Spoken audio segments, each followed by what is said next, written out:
Teknonine kanalına hoş geldiniz. Bugün sizle Neville Goddard'ın öğretilerini daha önce anlatılmamış şekilde detaylı ve arka planındaki mantığını anlatmaya çalışacağım. Şimdi temel olarak Goddard'ın öğretileri bildiğiniz gibi hayal gücünün ve bilinçaltının gücüne odaklı olarak hayatımıza istediğimiz herhangi bir şeyi çekmeyi ya da hayatımızdaki herhangi bir şeyi dönüştürmeyi amaçlamaktadır. Ve bazı temel prensipleri var. O prensiplerden bahsedeceğim ve mantığından bu prensiplerin. Bunlardan birincisi hayal gücü. Neville Goddard hayal gücü derken aslında bunun bir bilinçaltına erişimin anahtarı olduğunu kasteder. Örneğin bir şeyi hayal ettiğimizde ve zihnimizde onun resmini tuttuğumuz zaman bu resim ve görsel bize bilinçaltımızdan gelen bir hayali ifade ediyor. Yani baktığımızda düşündüğümüz şeyler, konuştuğumuz şeyler aslına bakarsanız çoğunlukla bilinçaltından otomatik olarak bize gelen bilgiler. Ve meditasyonu da kıymetli yapan şeylerden bir tanesi bu. Yani benim bilincimde aslında ve bilinçaltımda neler var? Bunları görmek ve izlemek. Burada Neville Goddard'ın hayal gücü diye kastettiği şeyi her seferinde bilinçaltından gelen fotoğraflar ve videolar olarak algılamamız önemlidir. Şimdi Goddard hayal gücünün bilinçaltımızla iletişim kurmak için en güçlü araç olduğunu savunuyor bu noktada. Hayal ettiğimiz her şey bilinçaltımızda bir resim oluşturur ve bu resim zamanla gerçeğe dönüşür. Çünkü biz böyle sanki önümüzde bir görsel var, hedef var ve biz her zaman günlük hayatta oraya doğru ilerliyoruz. Yani tam şu anda olduğunuz hayatı daha öncesinde görselleştirdiğiniz bir video ya da resim üstünden hayata geçirdiniz. Bu nedenle hayal gücümüzü bilinçli bir şekilde kullanarak arzularımızı tezahür ettirme gücüne sahibiz.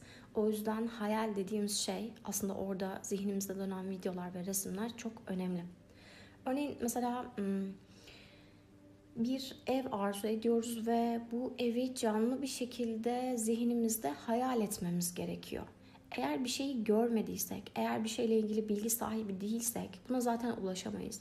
Örneğin ıssız bir adada hiçbir zaman bir araç görmemiş bir insana arabayı ifade edemeyiz ki o kişinin de zaten zihninde arabaya dair herhangi bir imge olmayacağı için araba gibi bir hayali olmaz. Araba sahibi olmak gibi bir hayali olmaz. Ev sahibi olmak gibi bir hayali olmaz. Eğer bir kişi hayatında iPhone telefon görmediyse o adada asla o kişinin bir iPhone telefonu olmayacak. Öncelikle o evi net bir şekilde canlandırmamız önemli. Yani zihnimize ne istediğimizi tanıtmamız. Örneğin iyi bir ilişki mi istiyorum? İyi bir ilişkinin nasıl olduğunu bir görmem lazım.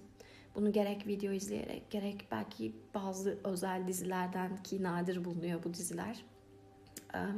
Ya da bir araba hayal ediyorsak, bir iş hayal ediyorsak o iş yerinin içi nasıl, orada çalışanlar nasıl, içerinin kokusu nasıl? Ya bunu zihnimize tanıtmamız gerekiyor. Dediğim gibi eğer bunu zihnimize tanıtmıyorsak ıssız bir adada tek başına yaşayan bir insan gibi düşünün. O insanın herhangi bir hayali olamaz görmediği şeyler hakkında çok fazla. O yüzden o adama yani arabayı anlatamazsın. O adama o evi, o işi anlatamazsın. Ama biz zihnimize o ortamı ne kadar çok tanıtırsak zihnimiz o konuda hızla ilerleyecektir hedefe doğru ki zaten zihin böyle çalışıyor. İkinci vurgu yaptığı şey Neville Goddard'ın inanç. İnanç bu işi gerçekleştirmenin temel taşı. Ama mesela bu inancı inşa etmek, yani önce hayal gücümüzle, zihnimize, bilincimize bunu tanıtıyoruz. Örneğin bir evi tanıttık. Sonra bir kere ona bir inancımız olması lazım. Yani gerçekten mesela işte Malibu'da sahil kenarında bir ev hayal ediyorsunuz. Ama içeride bir şey biliyor ki yani bunu yapamazsın. Bu şu an mümkün değil. Burada inanç yok. Yani bu gerçekçi bir şekilde, olaya realistik bir şekilde bakmamız gerekiyor. Yok. Yani Malibu'da bir ev şu an için mümkün değil gibi gözüküyorsa o halde daha mümkün bir noktadan başlamamız gerekiyor. Yani örneğin Beykoz'da bir ev, örneğin Göktürk'te bir ev, işte bir yerde küçük bir apartman dairesi her neyse o hedefinize bir tık daha yakın. Yani küçük adımlarla başlayın ki bunları yapmayı gördüğünüz zaman, yapabileceğinizi gördüğünüz zaman daha doğrusu inancınız da bununla beraber artacaktır. İnanç derken burada aslında manevi bir inançtan da çok bahsetmiyor. Daha böyle gerçekçi, realistik bir inançtan bahseder Neville Goddard. Ve yalnızca dolayısıyla der ki hayal etmek yeterli değildir. Hayal ettiğimiz şeyin gerçekleşebileceğine de inanmamız gerekir. İnanç olmadan zihnimiz arzu ettiğimiz şeyin gerçekleşmesine karşı direnç gösterecektir. Örneğin hayalinizdeki işe girdiğinizi düşünün.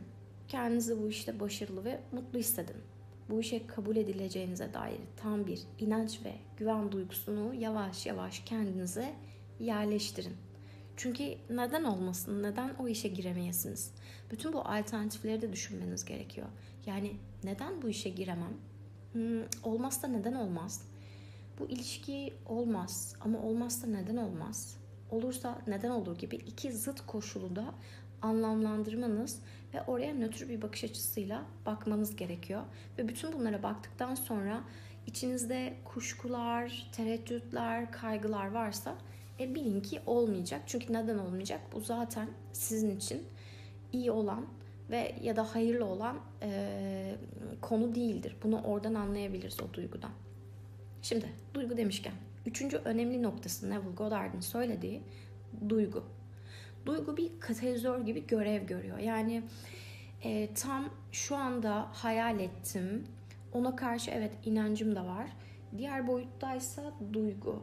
Yani bu işin gerçekleşmesi için böyle bir roket etkisi gibi 5x etki yaratıyor.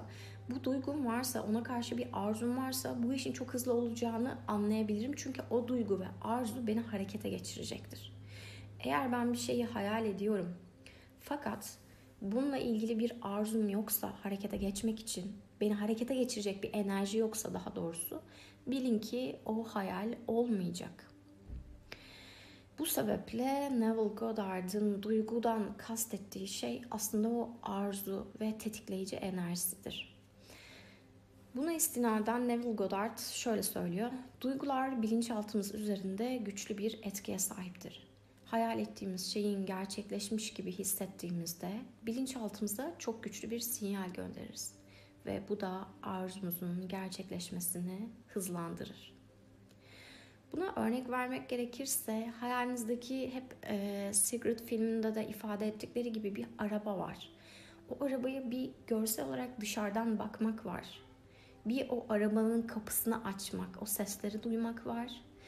Bir de o arabanın içine oturmak, o yeni kokusunu almak, direksiyona dokunmak ve koltuklara oturduğunuz hissi, yolda ilerlerken duyduğunuz özgürlük hissi, bu duygular, arabayı kullanmanın keyfi, bazen içindeki işte kaygı duygusu olabilir ve bunun mutluluğunu hissetmeniz gerekiyor. Yoksa arabaya dışarıdan bakmak herkesin yaptığı şey. Ama o arabanın içine oturmak, hissetmek, onun mutluluğunu, onun arzusunu, o arabaya sahip olduğunda neler hissedebileceğin ve o arabaya sahip olduğunda nasıl sorumluluklar gelecek bununla beraber bunu bilmek asıl manifestin pek kimsenin size söylemediği en önemli bilgisi. Dördüncüsü teslimiyet ve kontrolü bırakmak. Hayal ettiğimiz şeyi gerçekleştirmek için kontrolü bırakmalı ve evrenin onu bizim için gerçekleştirmesine izin vermeliyiz. Teslimiyet, sabır, güven duygusu gerektirir burada. Ve bu duygular aslında üst düzey bir bilincin ürünüdür. Yani teslimiyet duygusu dediğimiz şey her insanın yapabildiği bir şey değil. Yani evrene güven, hayata, Tanrı'ya güven ve sabır, zaman vermek. Dünyanın gerçekliğinde bildiğiniz üzere bir zaman kavramı var. Ve bir şeyler zamanla oluyor. Yani bir bebeğin doğumu bile, doğması için uzunca bir zamana ihtiyaç var. Ve bu güven duygusu yaratıcıya, evrene ve daha güçlü bir bilince saygı duyduğunuzun, evrene, doğaya, Tanrı'ya saygı duyduğunuzun bir göstergesi. Yani elinizden geleni yaptıktan sonrasında teslimiyet, sabır ve güven, bunların karşılığında, istediğiniz şeyin karşılığında hayata vermeniz gereken en temel duygudur. Ki bir alışveriş yasası var bildiğiniz üzere bu hayatta. Bu alışverişin karşılığında bunları almak için vermem gereken bir takım enerjiler var. Ve bu enerjilerde dediğim gibi teslimiyet, sabır ve güven çok önemli. Uygulama tekniklerine bakarsak, bu teknikler aslına bakarsanız hiçbiri bir meditasyon kadar önemli ve etkileyici değil. Yani tam şimdi şu anda kurulan bir hayal ve o hayali kurmak için meditatif bir hale geçmem ve o durumun gerçekliğini görmem için meditasyon gerçekten çok önemli. Bu meditasyonun dışında da yapılabilecek tabii ki bazı özel çalışmalar var. Bunlardan bir tanesi vizyon panosu oluşturmak. Bu standart olarak bildiğimiz aslında bir uygulama olmasına rağmen vizyon panosunu oluşturmayı kıymetli yapan şeylerden bir tanesi oradaki görsel ve resimlerle zaman geçiriyor olmak. Yani orada o hislerle, o araba ile ilgili mesela resimler araştırırken, o resimleri keserken ve yapıştırırken ona vakit geçirmek o duyguyla. Bunu böyle kullandığınızda evet vizyon panosu önemli ve bunu bir yere astığınızda gerçekten hedefleriniz size hatırlatır ve hedeflerinizi size hatırlattığında ben bunu bir hafta önce düşünmüştüm ama artık bu araba benim için önemli değil diyorsanız vizyon panosunu yenilemeniz lazım. Yani vizyon panosunu yaptım bir yıl boyunca orada kalacak gibi bir pano değil. Oranın sürekli aktif olarak belki değişken olması gereken resimler ve görselleri olması gerekiyor. Olumlu onaylamalar, olumlamalar kullanmak gene önemli. İnsanın iç sesindeki konuşmalar, içeride bır konuşan birçok ses var biliyorsunuz. Jung'un dediği gibi birçok arketip var bizim içimizde, kolektif bilinçten gelen ve onların çok fazla sesi var. Ve bu sesler ne diyor bunu anlamanız önemli.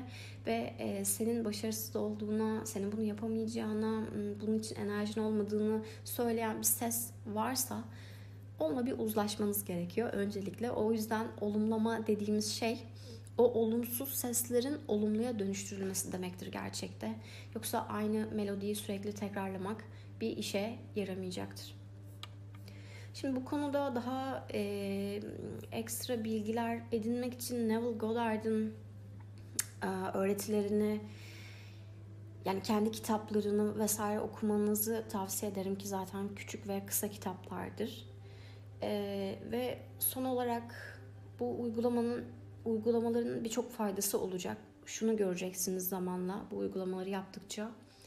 Özgüven ve benlik saygısında bir artış gerçekleşmesi gerekecek. Anlayacaksınız ki herhangi bir şeyi gerçeğe dönüştürmek için yavaş yavaş özgüven edinmem lazım. Yavaş yavaş benliğime saygı duymam lazım. Yavaş yavaş evrenle, hayatla bağlantımın güçlenmesi lazım. Yani bütün bu aslında çekim yasası, varsayım yasasının özünde olan şey seni varoluşla ve evrenle yakınlaştırmaktır. Eninde sonunda gideceğin yer orasıdır zaten. İster ikiz alev, ister ışık işçiliği olsun. Bütün bu kavramların önemi ve kıymeti seni bilincinde bir üst seviyeye çıkarmaktır. Ve dolayısıyla bunları yaptıkça motivasyonunda ve ilhamda bir artış olacak. Bir şeyleri yapabildiğinde, bunun olduğunu gördüğünde kendine olan saygın, motivasyonun yavaş yavaş artacaktır. Bu durum tabii ki stresi ve kaygıyı da azaltır en nihayetinde. Çünkü bir şeyleri başardığınızı görmek, bir şeylerle ilgili olumlu düşünmek stres seviyesini ve kaygıyı azaltır. Ama şunu da bilmek lazım ki bir bedel yasası var. Daha önce bahsetmiştim. Eğer bundan haberiniz yoksa onu dinlemenizi tavsiye ederim. Bedel yasasında şöyle bir şey. Ben bir arabaya sahibim, ben bir eşe sahibim, ben bir eve sahibim ama bunların hepsinin bir bedeli var.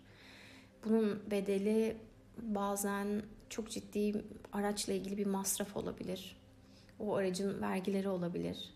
Bir eşe sahibim ama bu eş aynı zamanda güven duygusu bir de güvensizlik duygusu verecek. Bazen sizi işte bir bakışıyla vesaire kötü hissetmenize neden olabilecek bir durumlar da yaratabilir. Dediğim gibi bu bedel yasasını da iyi kavramanızı tavsiye ederim. Onunla ilgili videolarım da vardı. Bu temel olarak anlattığım şeyler Neville Goddard'ın felsefesi. Ve bunların aslında bir sihirli değnek değil de bunların tamamen realistik bir bakış açısı olduğunu algılamak önemli.